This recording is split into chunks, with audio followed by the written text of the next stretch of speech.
Hey guys, welcome to a new anatomy video. As you can see, today we'll be talking about cranial nerves. This table summarizes what we'll be going over. I'll start with all the nerves, all 12 of them, and then we'll talk about what type they are, their functions, and the foramen they pass through. So to start, before we get to that, a lot of students use a mnemonic to remember all 12 of them, and it's O to take a family vacation, go Vegas after hours. So that's just the first letter of all the nerves, and that's pretty helpful to remember them. So I'll write it here at the top.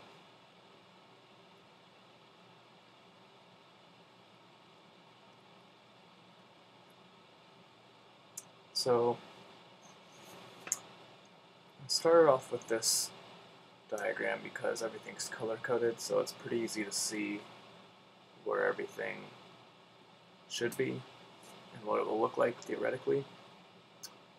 So cranial nerve 1 is the olfactory nerve. This is what you use for your sense of smell. And this bulbous area at the end is the olfactory bulb, and then the rest of it is the olfactory tract. All of it together is the olfactory nerve. Optic nerve 2 is right below it. Oh, another thing with the cranial nerves, they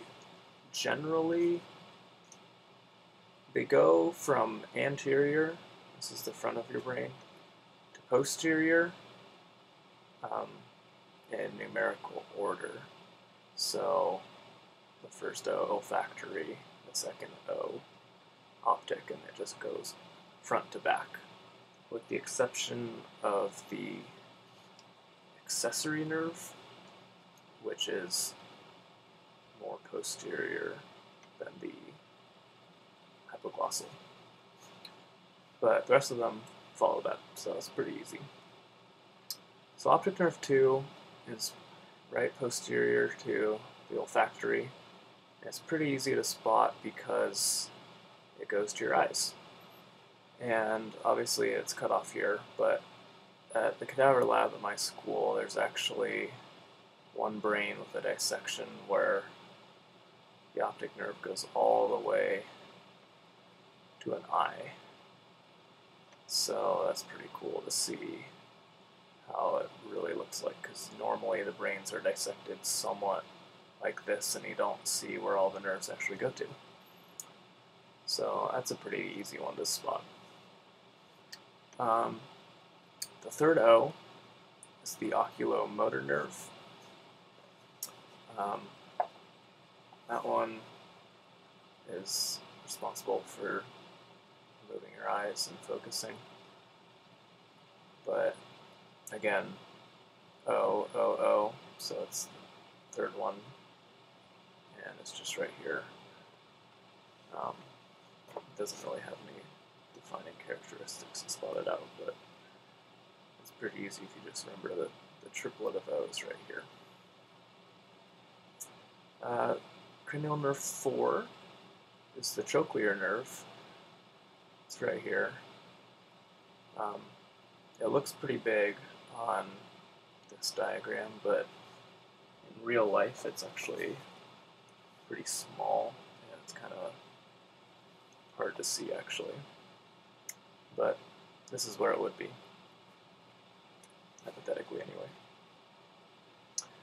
The next one, cranial nerve 5, is the trigeminal. As you can see, it's massive, and there's actually 3 divisions of it, which I will talk about on a better diagram. But number 5 is big, and it's pretty easy to spot out. For cranial nerve 6, the abducens, some students use this image of Patrick Star, who I think is from SpongeBob. I never watched SpongeBob, so I don't know if that's what it is. But this is upside down. But some people like to say that this is the head here, and then the pons here is the body, and he has 2 legs. So that's Patrick Star. And so because this is his body or his stomach, his abs are the abducens. So if that helps you remember it, then great. But there's the abducens on the abs of Patrick. Cranial nerve 7 is the facial nerve. And that's easy to remember because it's just lateral of the abs. So AF, and AF can stand for a number of things. So you can make up something to remember that by. But it's just right here. It's pretty prominent.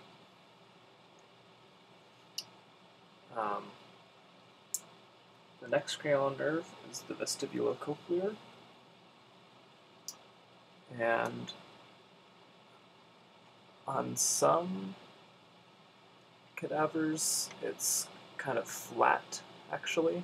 Like the rest of these are all pretty circular, but the vestibulocochlear is kind of flat on some. On others, I've seen it actually have kind of 2 nerves, kind of like this, that are together. So it's kind of like a double barrel of a nerve. So it's kind of variable, obviously, from person to person.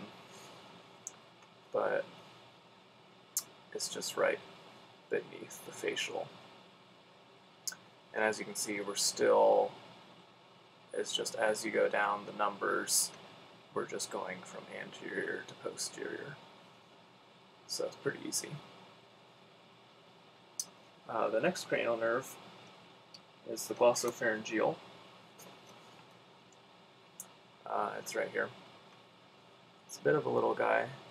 It's underneath the vagus nerve, the next one.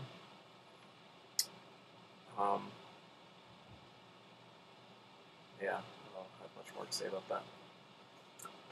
But the next one is the vagus nerve. And this nerve does a ton of things. It's very important. And as you can see, the hypoglossal here is kind of shreddy, and the vagus can actually be kind of shreddy too, depending on the cadaver and the dissection. But the vagus nerve is super important and probably a not uncommon pin for cadaver labs. And the next one, cranial nerve 11, is the accessory. And as you can see, it's more posterior than the hypoglossal, so this is the only one that is not in order of going from anterior to posterior. But pretty easy because it's the farthest one back. There's nothing behind it, so that's how you remember it. And the hypoglossal, you can tell because it is kind of frayed like this. It does have shreds, and that will go through the hypoglossal canal. So that's kind of a quick overview of the cranial nerves. You can see them again on this image here where they're not nice and color-coded. They'll probably be more similar to this brownish color on a real brain. Everything on a cadaver's kind of turned into this brown color. It's too bright, but yeah. So now that we know where all the cranial nerves are, I wanted to talk about the functions of each of them. They all have specific functions and are super important to your body working and functioning. So we'll start with cranial nerve 1. And your olfactory nerve is very important for smell. Yeah, that's all it is. And obviously, your optic nerve is for your sight, or your vision. Oculomotor is, I mean, you can kind of tell from just its name, oculo, eyes, and motor, so you know that it's going to be a motor nerve, and this is going to be important for the movement of the eyes and eyelids, as well as actually focusing your eyes. And before I continue, I will tell you another nice mnemonic that you can use to remember whether the optic nerve's type is sensory. So they can either be a sensory nerve or a motor nerve, or they can be mixed. It can be both. And so the mnemonic is: some say Mary money, but my brother says big business makes money. And so obviously this means sensory, sensory, motor, motor, B for both. So that means it's sensory and motor. So let's label those quickly for you.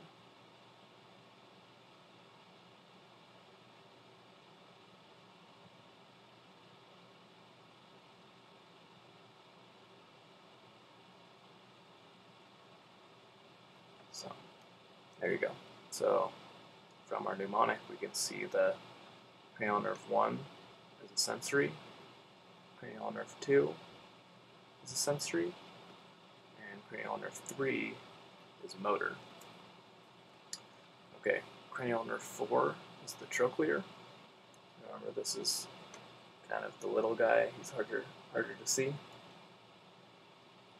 And your trochlear nerve will be important for moving the eyes down and lateral. So down and lateral eye movements. Okay, the trigeminal nerve is important for a couple of things. Yeah, so there's 3 divisions, like I said earlier. That's the really big one. And this is a mixed one, as you can see, B for both. So the ophthalmic division will be responsible for sensory of the skin of the nose, forehead, scalp, and the cornea in your eye.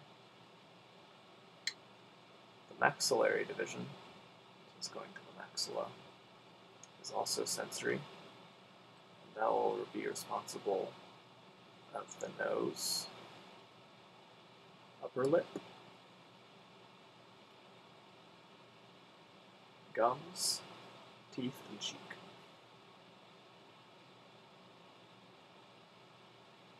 Kind of the lower half of your face. And then the mandibular division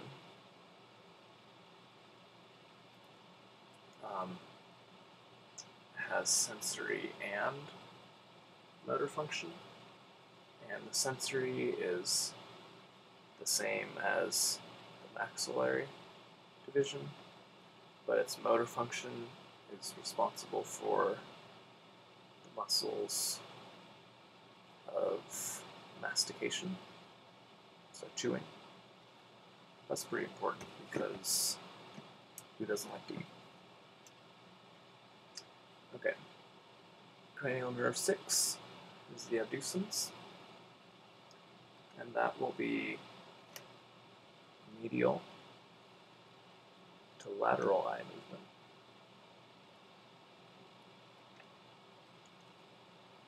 It's motor. Number 7 is the facial. Again, this one is both, so it's a mixed. And sensory will be important for the anterior 2/3 of your tongue.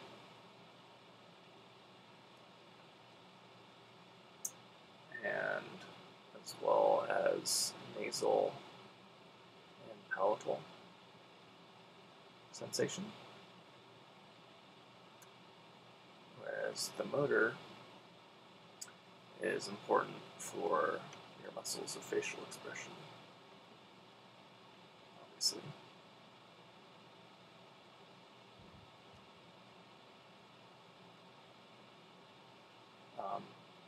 It's also actually in charge of the lacrimal and salivary glands as well.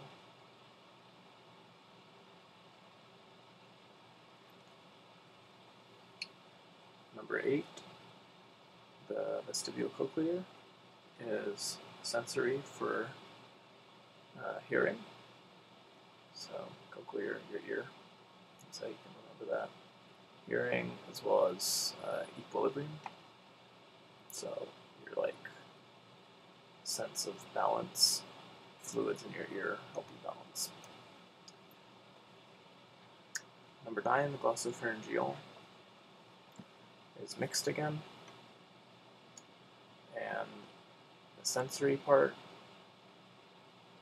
is now the posterior 1/3 of your tongue, whereas remember the facial was the anterior 2/3. So the things you taste on the back of your tongue are from this glossopharyngeal, but it also is sensory information for your pharynx and tonsils,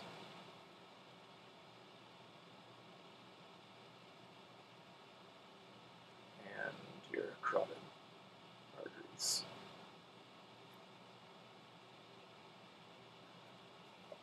The motor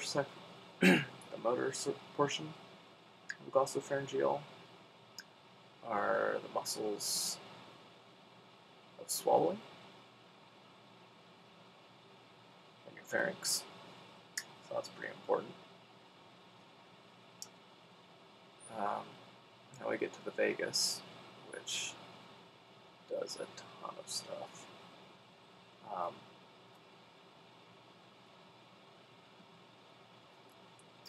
Your sensory, it does sensory for your pharynx,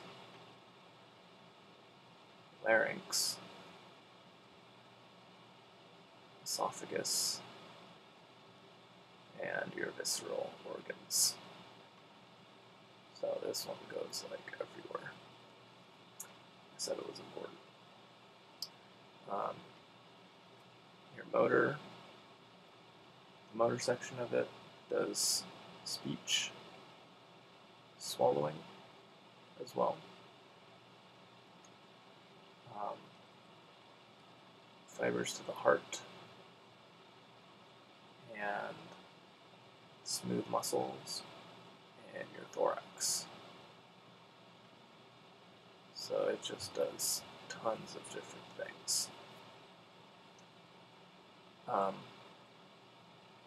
also think when you get a stroke, then strokes can affect your cranial nerves, and so that's why some people, when they get a stroke, they lose their speech, or maybe one side of their face sags because their facial nerve got messed up, and so they can't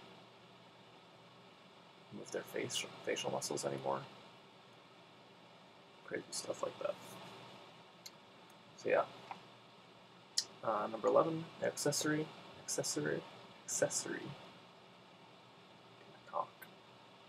It's motor, and it will be important for muscles of the pharynx and larynx, just like over here, these two. But it also is important for your soft palate. That's the top of your mouth. As well as muscles in the upper back and neck. And the hypoglossal is motor as well. And that's muscles of the tongue. So I know that's a lot. You may or may not have to know that amount of detail. You might have to know more, but the way I kind of remember it is I remember what makes each one unique. So like the accessory does the muscles of the pharynx, larynx, but so does the vagus, and glossopharyngeal also does motor muscles of the pharynx. So all those are the same, so it's easier for me to remember what's different. So the accessory does the upper back and neck, that's different from the rest of them. The vagus nerve does the sensory for the viscera, that's different than the rest of the nerves. And the motor, it does speech, it does the heart, it does smooth muscle. So that's how I like to remember things. It's a lot easier for me to remember it that way because then I can rule out what it's not, and then I know what it is when I'm tested on it, if that makes sense. So here is a bit more realistic drawing than this, but the main thing I wanted to point out on this one are these branches of the trigeminal, divisions I should say.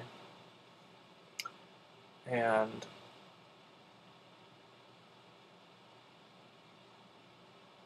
this one here, so kind of the most anterior, is the ophthalmic branch. And you can kind of remember that because it's going towards the optic nerve. It's going towards the eye. And so that's kind of what's going to innervate the skin of your nose, foreheads, and scalp. The middle one will be the maxillary, and you can kind of remember M for middle, although this is also M because it's the mandibular branch. So I don't have a good way to remember that, but maybe you can come up with a better one than I do. So yeah. So this is a picture of a real brain, and I think I'll just go through and identify the nerves real quick so you can kind of see what they look like on a real one. So this one, here's the olfactory nerve, and here's the olfactory bulb, olfactory tract. And the next one we have the optic nerve.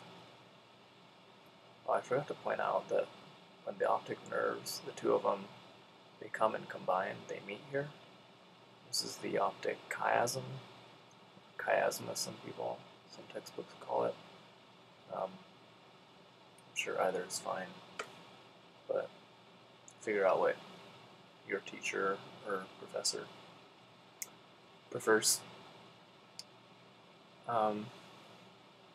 Then we have the oculomotor nerve, and that's these ones right here. So again, when you're going through these, and you actually have to know or figure out which ones they are, just go anterior to posterior and just go down. You have your triplet of those, so boom, boom, boom, oculomotor. Then we have the trochlear, and this one, there you can kind of see it, but it's really little. It's right there, and I believe it's here. So it really is very delicate, and on many dissections, if you just barely touch it, it breaks off. So see a little one right next to the oculomotor. That's the trigeminal. Sorry, the trochlear. And the next one, we have the trigeminal, and it's been dissected away so it doesn't have the 3 divisions, but you can still see that this is really big compared to, you know, the trochlear or some of the other ones. And then we have the abducens, and again, see here, this is the pons, and so on the pons, Patrick Starr has abs, so here are his abducens, cranial nerves, and then right next to it, just remember AAF. In my head I say autofocus for like cameras. But then right next to it we have the facial nerve. Right there. And then we have vestibulocochlear. And that is the one right next to the facial. And it's also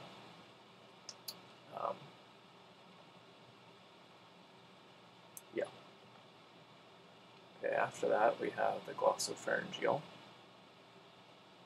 which is right, this little one right here. It's hard to see, but it's there. It's underneath the vagus, which is a bit easier one to find. So I would personally find the vagus, which is here, and then the one underneath it is the glossopharyngeal. And then we have accessory nerve. So remember, this is the one that switched the order. So it's the most posterior of them. So it's this one right here. You can kind of see it has little branches. It's shredded. And it's the most posterior. And lastly, we have the hypoglossal, and that one is right here. And that one has little threads or shreds of it as well. So that's what the nerves look like on a real brain. And at this point, if that's all you need to know, then feel free to pause the video or stop watching. But now I'll talk about the foramen that all the cranial nerves actually pass through. So you need to know your bony structures, your bony landmarks for this. So cranial nerve 1 passes through the olfactory foramen, and that's all these little foramina on the ethmoid bone. So the olfactory nerve 1 actually has lots of little threads that poke through this. Optic nerve 2 passes through the optic canal. So you can see right here that's going to go out to the eyes. And it's a pretty big hole. And on a real skull, when you're looking at it, you can look through it and see that it goes out to the eye orbit or not. So that's not hard to see. The oculomotor goes through the superior orbital fissure, which you can't actually see on this view. If you were looking at the skull anteriorly this way, it'd be in here. So there's two fissures, superior and inferior, and it'd be the top one. And same for the ophthalmic division of the trigeminal. So the maxillary division goes through the foramen rotundum. So that is this one right here. Some students use a kind of silly picture like the Patrick Star picture in their minds to remember these foramen. They say that the sella turcica here is like the saddle. There's a cowboy in a saddle, and he puts his feet in one foramen and he rides into an oval valley, and then he spits into a spinosum hole, and he puts his carrot into the carotid canal. So, as you can see, I don't really know that picture because it doesn't make sense to me too much. So the way I remember it is I just know that the oval one is the ovale, and above it we have the rotundum, so it's kind of like R-O-S,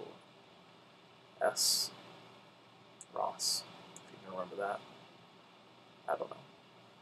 I just know them. So whatever works for you. But yeah, the rotundum is where the